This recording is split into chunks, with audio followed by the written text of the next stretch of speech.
पहिला surgical strike माझ्या शिवछत्रपती शिवाजी महाराजांनी या पुण्यातला. हे महत्वाचं तर आहेच, पण पुढची गोष्ट महत्वाची आहे. सगळं शांत झालं,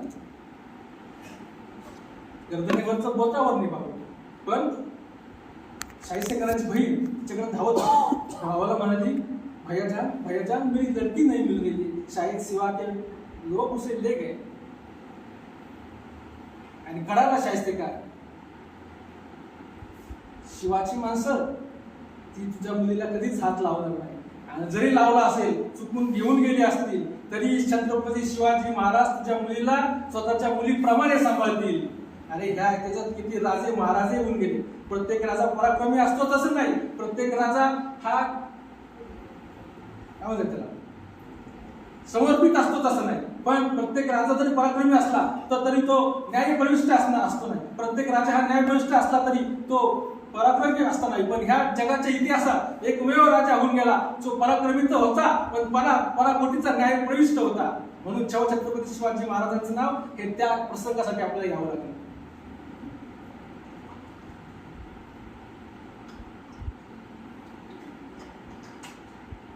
छत्रपती शिवाजी महाराज दक्षिण दिग्विजय करता निघाल आंध्र प्रदेशात गेले.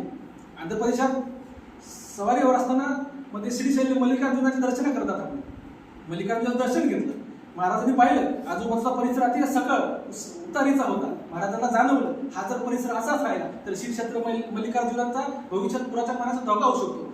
त्यांना जाणवलं की आपण बंधारे बांधले पाहिजे. छत्रपती शिवाजी महाराजांनी त्या काळच्या प्रसिद्ध कामगारांना बोलून घेतलं. किती खर्च लागेल विचारणा केली. कामगारांनी रक्कम सांगितली आणि तत्काळ चारी बाजूनी श्रीशैल्य मल्लिकार्जुनाच्या मंदिरासोबत बंधारे बांधले. काही काळानं परत महाराज मंदिरात आले. मंदिराची सुबकता पाहून आणि ते बंधारे पाहून महाराज खूप झाले, कारण त्या कामगारांनी बंधारे तर बांधले होतेच, पण ते बंधारावर एक विशिष्ट प्रकारची लेणी तयार केली. ज्या लेण्यामुळं त्या मंदिराचं एक सौंदर्य सुशोभीकरण झालं होतं. महाराजांनी त्यांचा सत्कार केला. त्यांचा अभिमान आहे मला, तुम्ही इतकं फक्त पैसे दिले, पण तुम्ही जीव ओतून ही कला निर्माण केली, त्याबद्दल तुमचा आभार. पण हेच करत असताना महाराजांचं लक्ष त्या श्रीशैल्य मल्लिकार्जुनाच्या कळसाकडे गेलं. 4 कळस होते, 3 कळसाचं काम पूर्ण झालं, 1 कळस राहिला होता. शिवाजी महाराज म्हणजे ह्या कळसाला किती खर्च आहे. कामगारांनी खर्च सांगितला, तात्काळ पैसे दिले आणि शिवाजी महाराज मोहिमे करता निघाले. पण ते कारगार आता मात्र अचंबित झाला. कुठला राजा हा महाराष्ट्राचा येतो आंध्र प्रदेशमध्ये. अरे इथून आलं किती राजे महाराजे येऊन गेले, प्रत्येकाने दर्शन केलं, प्रत्येकाला कळालं की हा बुद्ध बंधारा बांधला पाहिजे, प्रत्येकाला कळालं 4था कळस बांधला पाहिजे, पण कुणी मदत नाही केली. फक्त म्हणले आणि गायब झाले. पण हा कैसा राजा, ऐसा राजा होणे नाही ज्यांनी मदत तर केलीच, पण हे काम कसं होतंय हे सुद्धा पाहायला आला. महाराष्ट्राचा राजा आंध्र प्रदेशात येऊन माझ्या देवाची काळजी घेतो. हा राजा सदैव आपल्या नजरेसमोर राहायला पाहिजे. या राजाची सदैव कीर्ती या ब्रह्मांडात पसरली पाहिजे. म्हणून काय करावं त्यातला एक कामगार पुटपटला. ह्या राजा आपला सदैव जर आपल्या डोळ्यासमोर राहायचा असेल तर त्या 4थ्या कळशात आपण छत्रपती शिवाजी महाराजांची मूर्ती बसवू. वा वा वा, भन्नाट कल्पना. आणि त्या कल्पनेप्रमाणे 4थ्या कळसात छत्रपती शिवाजी महाराजांची प्रतिष्ठापना झाली. माझ्या राजाच्या हयातीतलं जिवंत असताना हे त्यांचं पहिलं स्मारक आंध्र प्रदेशमध्ये प्रस्थापित झालं. दक्षिण दिग्विजय करत असताना मराठी सैन्य तुफान जोशात होतं. जे येईल तर गड जिंकायचा. अतिशय जोशात महाराजांचं सैन्य निघालं. सकोजी नावाचा जागीरदार होता, सकोजी नावाचा अंमलदार होता. म्हणजे कर्नाटकामध्ये बेलापूर नावाचं एक ठाणं होतं. सावित्रीबाई देसाई ही बेलापूर त्याची सरदार होती. तिच्याकडे ते बेलापूरचं ठाणं होतं. अतिशय निष्ठावान, अतिशय कडवी, पराक्रमी अशी ती सावित्रीबाई देसाई. पण तेवढ्याच गडबडप्रमाणे महाराजांच्या सैन्यानं सकोजीच्या नेतृत्वाखाली त्या ठाण्यावर हल्ला केला. पण बाईच्या निष्ठेनं, बाईच्या पराक्रमावर मराठ्यांचा पराभव झाला. आता मराठ्यांचा पराभव झाला शिवछत्रपती महाराजांना कळालं तर महाराज म्हटलं, अरे मी दक्षिण दिग्विजय केला आणि तुम्ही एका बाईच्या हातातून पराभूत झाले. आणि गहेवरला सकोजी. त्यांनी बंधाट आयडिया केली, अजून फौज घेतली आणि त्या परत ठाण्यावर हल्ला केला. आता मात्र त्या ठाण्याची संख्या कमी असल्यामुळं सावित्रीबाई देसाईचा पराभव झाला आणि सावित्रीबाई शरण गेली. सकोजी म्हणला, चल तुला महाराजांसमोर हजर करतो. सावित्रीबाई म्हणते, ठीक आहे, माझा पराभव झाला, तुम्ही मला घेऊन जाऊ शकता, पण माझं तानबाळ आतमध्ये आहे, ते मला घेऊन या. आणि तानेबाळाला आतमध्ये घ्यायला गेली आणि महाराजांसमोर पेच झाली. छत्रपती शिवाजी महाराजांसमोर सावित्रीबाई देसाई तशी छत्रपती शिवाजी महाराज काही बोलण्याच्या आतच आपलं ताजं बाळ त्यांनी छत्रपती शिवाजी महाराजांच्या मांडीवर ठेवलं आणि म्हटली, महाराज मला माहिती नाही तुम्ही कोणत्या राज्याचे, तुम्ही कोणत्या देशाचे, पण मी पराभूत झाले, तुम्ही माझं राज्य घ्या, तुम्हाला काय काय शिक्षा मला द्या, तुम्हाला काय कारावास द्यायचं असेल मला द्या, पण या तुमच्या तान्या बाळाची काही चुकी नाही, तुम्ही त्याला काहीच करू नका. इतक्यात ते पोरगं रडू लागलं, महाराजांच्या मांडीवर रडू लागलं. महाराजांनी चिटणीसाला इशारा केला, चिटणीसानं दूध आणलं आणि महाराज त्या दुधाला दूध पाजू लागले. महाराज म्हणले, कार्याला वाडा, आतापर्यंत तर रडत होता, मामाचा स्पर्श झाला तर हसू लागला. महाराजांची नजर सावित्रीबाईकडे गेली आणि महाराज म्हणाले, बघ मी माझ्या भाच्याला दूध पाजतोय, हा माझा भाचा म्हणजे मी त्याचा मामा आणि मी त्याचा मामा म्हणजे तू माझी बहीण. मी मराठ्यांचा राजा आहे, मी मराठ्यांचा स्वाभिमान आहे आणि माझ्या स्वराज्यात आया माझ्या बहिणीकडून घ्यायची परंपरा नाही. मला काय असेल तर मी देतो आणि तुझी चुळी बांगडी करून मी तुला परत पाठवतो. हे माझे संस्कार नाही, हे मराठ्याचे संस्कार नाही. आणि आश्चर्य वाटेल तिला त्यांनी परिसर तर दिलाच, पण माझ्या भाच्याची भविष्याची काळजी म्हणून, भविष्यात त्याला कुठलाही त्रास होऊ नये म्हणून त्या बरोबरच एक राज्यही त्याला जोडून दिलं.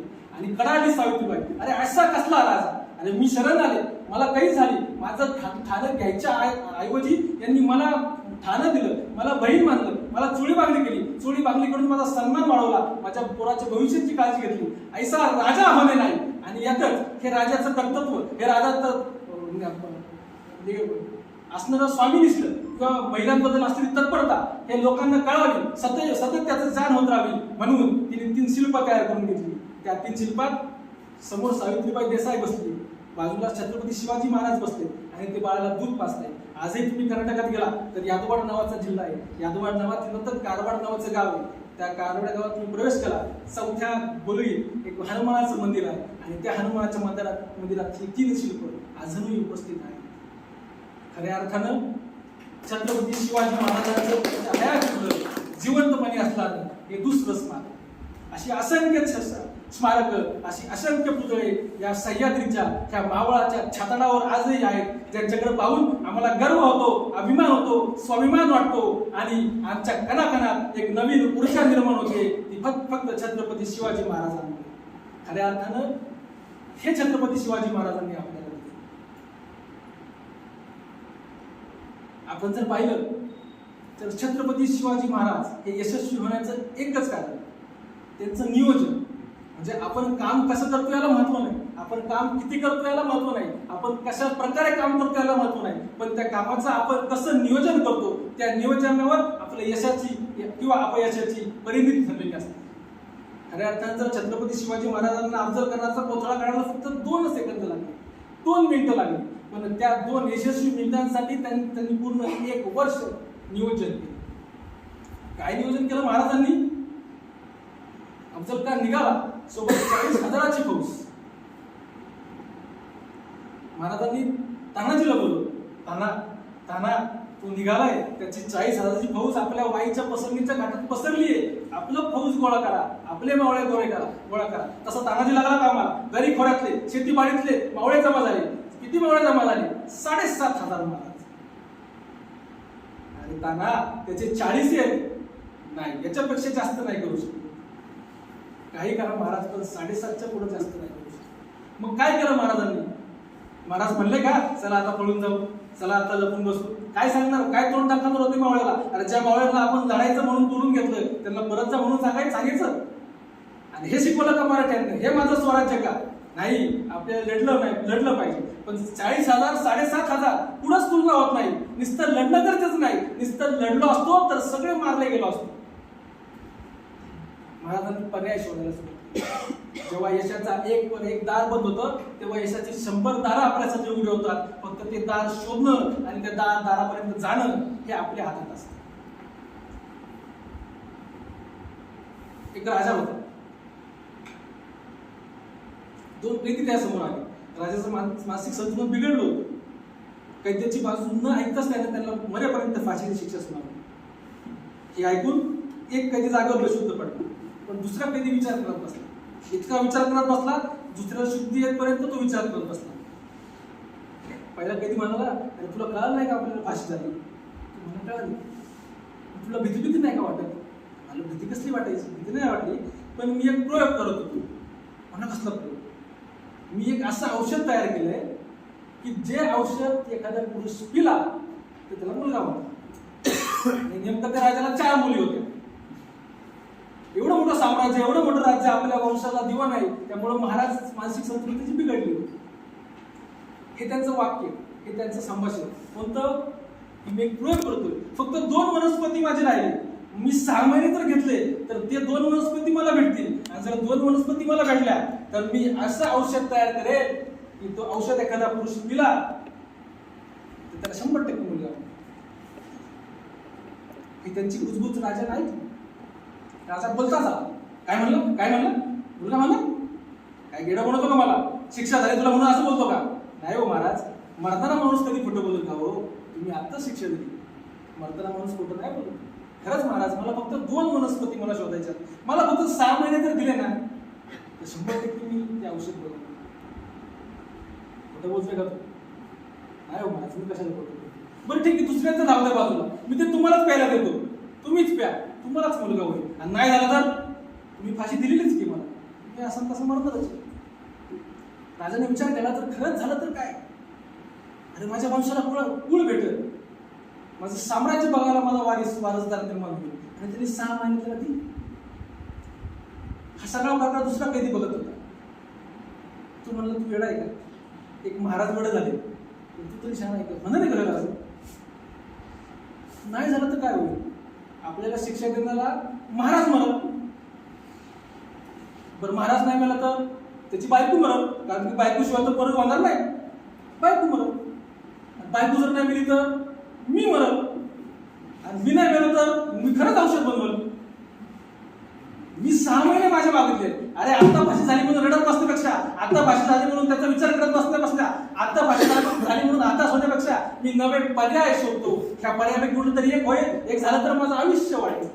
हे महाराजांनी पर्याय शोध. पर्याय काय शोधला महाराजांना? 40,000 आहेत, आपले किती आहेत? 7.5. आपल्या वाढवतात का? नाही. त्यांचे कमी. त्यांचे कसे कमी करायचे? त्याकरता महाराजांनी पुरंदर किल्ल्याची निवड. पुरंदरच का? जवळ महाबळेश्वर म्हणून, थंड हवेच्या ठिकाणी म्हणून नाही हो. पुरंदर घनदाट कडा कपाऱ्याचा. अहो जिथं माणूसच काय पण चिटपाखरू फिरकत नाही, जिथं सूर्याचा प्रकाश जमिनीपर्यंत पडत नाही, असा निर्भीड आणि भयान प्रतापगड. खानाचं सैनिक पसरलं वाईच्या पसरणीच्या कथात. 40,000चं फौज होतं. प्रतापगडच्या पायथ्याशी होता रडतोंडीचा घाट. रडतोंडी म्हणजे काय? अहो ज्या घाटातून आपण तोंड रडल्यागत करल्याशिवाय पुढे जाता येत नाही, तो रडतोंडीचा घाट. 40,000पैकी फक्त 5,000, मी अतिशय जबाबदारीने विधान करतो, फक्त 5,000 सैन्य हे रडतोंडीच्या घाटातून पुढे गेले. बाकी महागच आहे. निवडच अशी केली, नियोजनच असं केलं की शत्रू मनातूनच पराभूत झाला पाहिजे. अरे लढायचं नंतर बघू, त्याला आधीच पराभूत करू, मग लढायचं बघू. 5,000 सैन्य प्रतापगडच्या पायथ्याशी आले. इतक्यात महाराजांनी निरोप काढला. 5,000 शक्य सैन्य नाही, शक्य नाही. फक्त 1,000 असतील तर या. खानानं विडा उचलला होता, त्याला काही करून महाराजांना मारायचं होतं. त्यांनी असाच विडा उचलला होता. त्यामुळे महाराज जे म्हणतील तो ते ऐकतो. कारण त्याला गर्व होता, त्याला खात्री होती की काही करून महाराजांना मी मारणार, 100% मारणार. महाराजांनी अफजलखानाने मान्य केलं. 5,000ची 1000वर आली. प्रतापगडच्या पायथ्याशी एक शानदार शामियाना उभारला आणि शामियान्यामध्ये अफजलखानाबरोबर फक्त 4 लोक होते. 40,000, 5,000, 1,000, 4,000. आपल्याला वाढवता येत नाही ना, त्यांचं कमी करा. महाराजांनी भेटीचं वेळ ठरवलं. वेळ दुपारी 12:20. 12:20 का? 12:20 सूर्य अगदी आपल्या माथ्यावर, अगदी माथ्यावर. म्हणजे काय? आपण खाली बघू तर आपल्याला छावणीत काय चाललंय सगळे हालचाली स्पष्ट दिसतील. पण अफजलखानाने जर वर पाहिलं तर वर सूर्यकिरण सरळ त्याच्या डोळ्यात जाते. आपण काय करतो त्याला कळणार. नियोजन कोण घेतलं महाराजांनी बरोबर? जीवा, तानाजी, बाजी, यसाजी, कर्तोजी नाही हो. प्रत्येक जण होते, पण प्रत्येकाला वेगवेगळ्या जबाबदारी दिल्या. महाराजांनी बरोबर घेतला जीवा महाला, जीवा म्हणाला का? अफजल खानासोबत आहे सय्यद बंडा. सय्यद बंडा हा उत्कृष्ट तारणपटात आलो होतो. त्यांनी जर वार केला, त्यांनी जर हत्यार उचललं, तर त्याला तेवढीच थोडा आपल्याला माणूस पाहिजे ना, म्हणून सय्यद बंडा. जीवा मारा. अजून कोण घेतलं महाराजांनी बरोबर? संभाजी कावजी कोंढाळकर, तोच का? हत्तीसारखं शरीर आहे, भारदार शरीर असते. अफजल खान पण तसाच आहे. दोन तुल्यबळ पैलवान जर एक समान समोर आले तर कुस्ती बघायची मजाच वेगळी असते. त्यामुळे संभाजी कावजी कोंढाळकर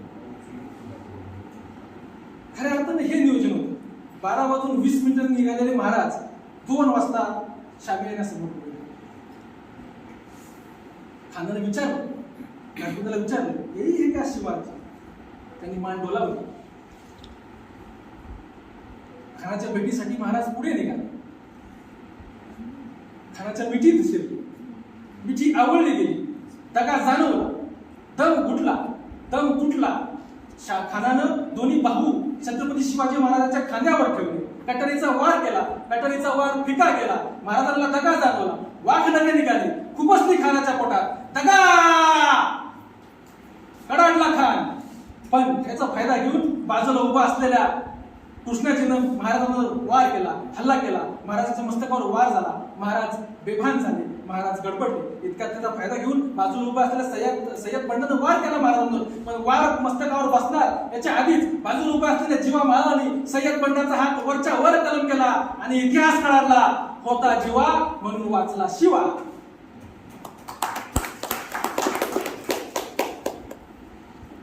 प्रत्येक गोष्टीचं नियोजन कसं करावं हे महाराजांकडून शिकायला पाहिजे. धोनी आपल्याला सगळ्यांना माहिती. धोनी एक सर्वोत्कृष्ट खेळाडू आहे. त्याचा खेळ तर उत्तम आहेच, त्याचा खेळ तर सर्वोत्कृष्ट आहेच, पण एक गुण त्याला सर्वोत्कृष्ट करतो. मागची मॅच जरी आपण 200-300 रनांनी जिंकली असेल तरी पुढची मॅच तो शून्यापासून बेसिक पासून सुरुवात करतो. त्याला कुठलाही गर्व नाही किंवा दुसऱ्यांकडून तो कुणालाही वेड्यावाकड्या उड्या मारून खुन्नस देत नाही. आपला गेम प्रामाणिकपणे खेळतो आणि प्रत्येक गोष्ट शून्यापासून निर्माण करतो. अफजल खानाचा राक्षस महाराजांनी मारला, पण पुढच्या लढाईत असं नाही ते म्हणले की अफजल खान मारलाय आता काय शाहिस्ते खान सहज मारू. नाही हो, प्रत्येक गोष्टीची शून्यापासून तयारी, प्रत्येक गोष्टीची बेसिक पासून तयारी. हे महाराजांच्या यशाचं खऱ्या अर्थानं मोठं गमक आहे. हे महाराजांच्या यशाचं खऱ्या अर्थानं मोठं सूत्र आहे. खान मारला. मी हे अतिशय जाणीवपूर्वक विधान करतो. जरी आज आपण छत्रपती शिवाजी महाराजांची जयंती ह्या ठिकाणी साजरी करत असतो, त्यांचं कर्तृत्व तर महान आहेच, त्यांचा पराक्रम तर आहेच, पण त्याचबरोबर ज्या माझ्या माता भगिनींनी त्यावेळी त्याग दिला, समर्पण दिलं, त्यांचा खऱ्या अर्थानं स्वराज्यात मोलाचा वाटा आहे. अहो मावळे घेतले हो तुम्ही, पण त्या मावळ्यांना लढाईवर जायचं का नाही हे बाईच्या हातात आहे ना. फक्त बाई जर लढायला जाताना तोंड वाकडा करून बसली तर कसा माणूस घराच्या बाहेर पडत. खऱ्या अर्थाने स्वराज्य त्यांच्यामुळे निर्माण झालेलं आहे. हे सगळ्यात मोठं माझ्या, कारण की ह्या स्वराज्यावर जेव्हा संकट आलं त्यावेळेस माणसाबरोबर बाई सुद्धा लढायला उभी नाही आणि म्हणून स्वराज्यात दीर्घकाळ केली. महाराज पन्हाळ्याच्या वेढात अडत, चहूबाजूनी वेढा पडतो, सिद्धी जोरनी कडक वेढा घातला. पण त्यावेळेस जर महाराज पण आले तर 100% महाराजांचा घात झाला असता. कसं बाहेर पडायचं, काय करावं? बाहेर पडणं तर गरजेचं आहे. अरे लाख मेले तरी चालत, पण लाखाचा पोषण तर जगलाच पाहिजे. काय करावं? परत नियोजनाला सुरुवात झाली. महाराजांनी उपयोग दिसणारा शिवा काशीत याची निवड केली. शिवा नियोजन ठरलं. शिवा काशीतला सय्यद बंदाकडे तहाची बोलणी करायला जायची आणि आपण लगोलग विशाळगडाकडे. पण हे शक्य होतं का? महाराजांनी कुठलीही गोष्ट दुसऱ्यांवर नाही सोपवली, स्वतः प्रत्येक गोष्टीची खात्री करून घेतली. आणि लोक म्हणतायत की माझ्यासारखा दिसतो, पण मी खात्री करून घेतली पाहिजे ना. महाराजांनी शिवा काशीतला बोललं काय? शिवा काशी समोर उभा आहे. महाराज म्हणले, अरे सगळी लोक म्हणतायत रे तू माझ्यासारखा दिसतोय, एक काम कर, जरा माझ्या आतमध्ये महालात जा, माझे कपडे आहेत, माझा जिरेटोप आहे, माझ्या माळा आहेत, त्या घालून ये बरं. जातो की ना? जातो की. आणि गेला. महाराजांचा टोप, महाराजांचा जिरेटोप, महाराजांची वाहनं, महाराजांच्या माळा आणि महाराजांच्या मिशीला आकडा पिळून आला समोर. शिवाजी महाराज आणि शिवा काशी समोर उभे राहिले आणि आश्चर्याचा धक्का बसला महाराजांना. अरे अरे खरंच रे, तू एकदम माझ्यासारखा दिसतोय रे. अरे खरंच लोक म्हणतात ते खरं नाही. होय ना महाराज, मग तो सिद्ध्या मला नाही ना ओळखणार. मग कसं काय कळालं रे सिद्ध्याकडे आम्ही तुला पाठवणार आहे? तुला कोणी सांगितलं? अहो महाराज, उगाच तर तुमच्या सोबत राहतोय. अहो तुमच्या डोळ्यात सगळं दिसतंय, तुम्ही काय करणार आहे?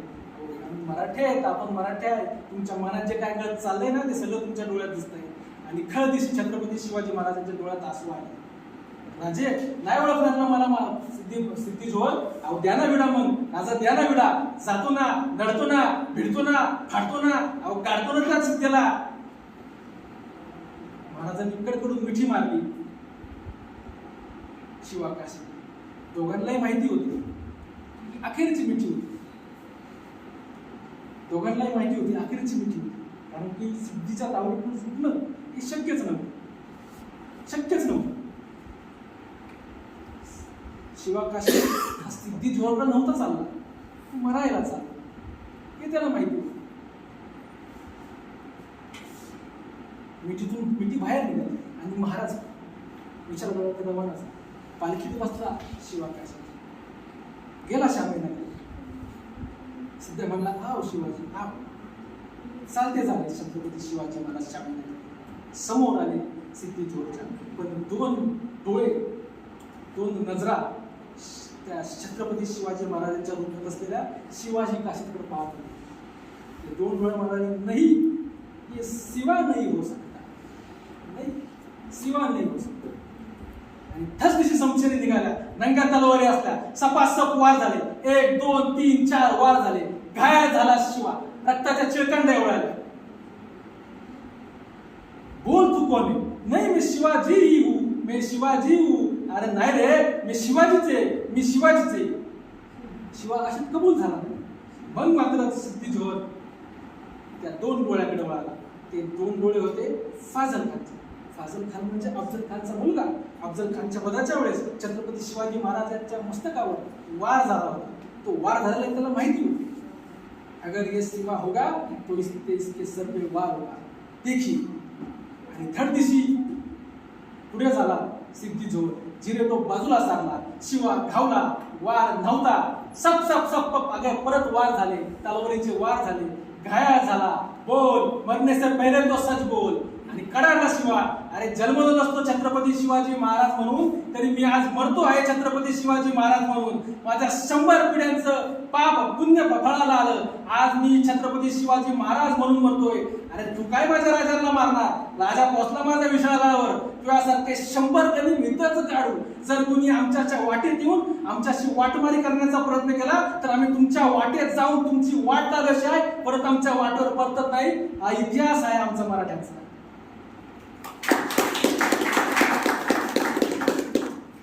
आणि परत तलवारी चालल्या. आता मात्र पुरा घायल झाला शिवा काशी.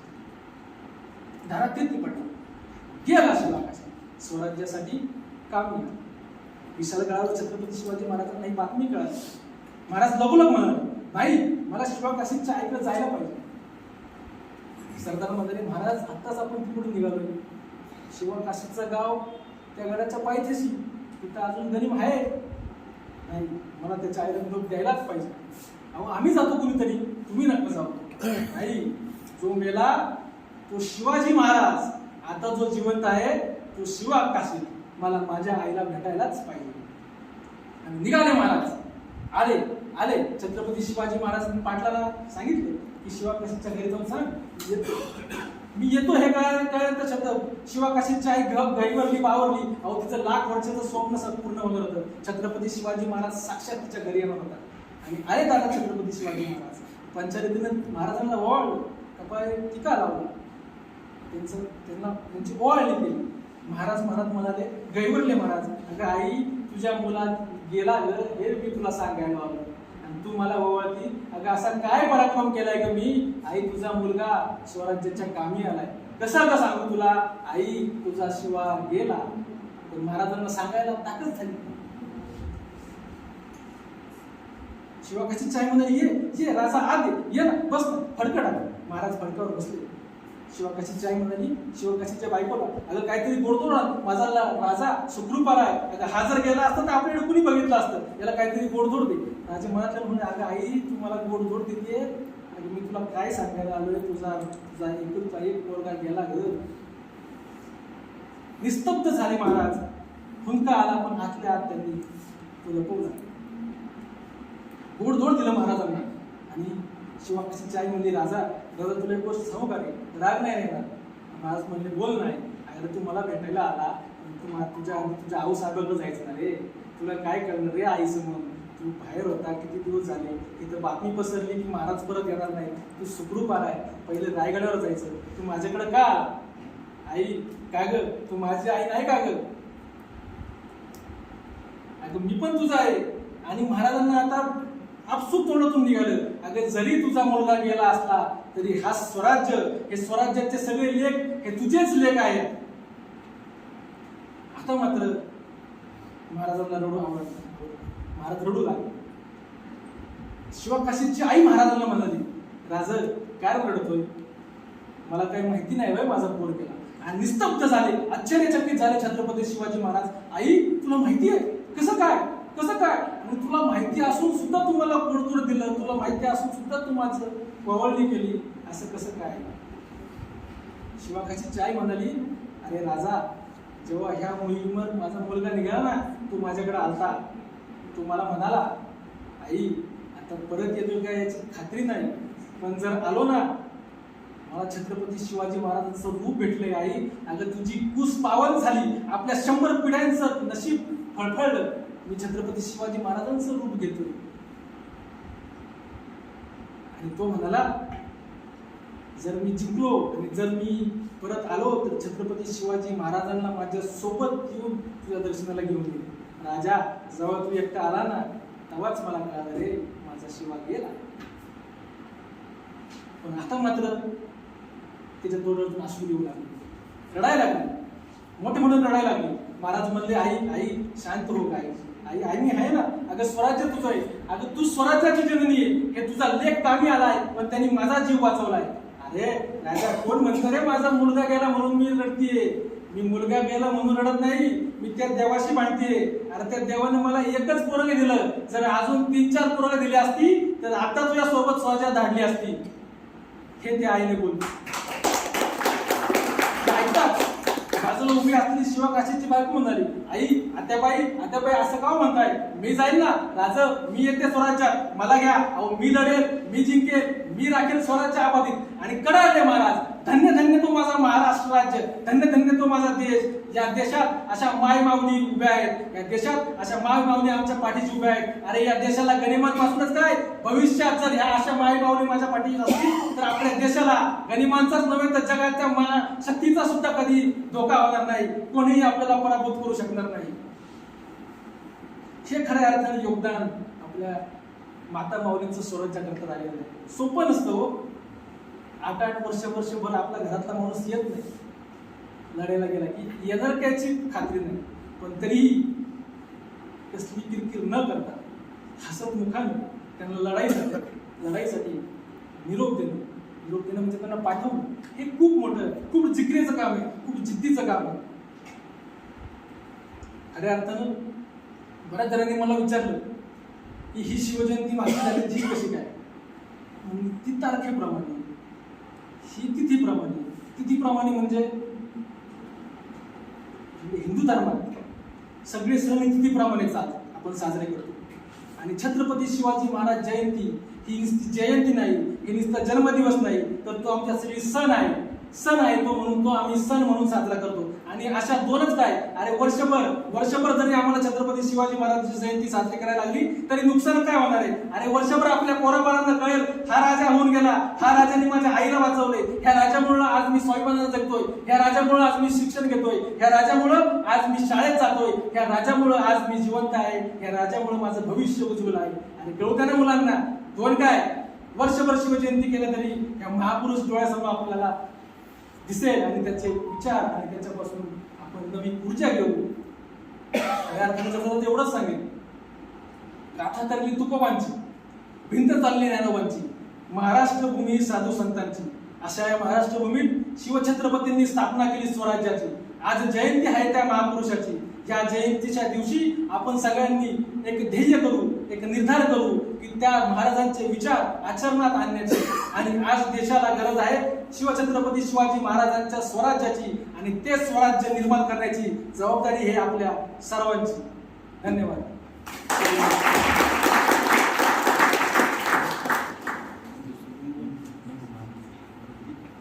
जोशी सरांनी विनंती करते तुमची कविता.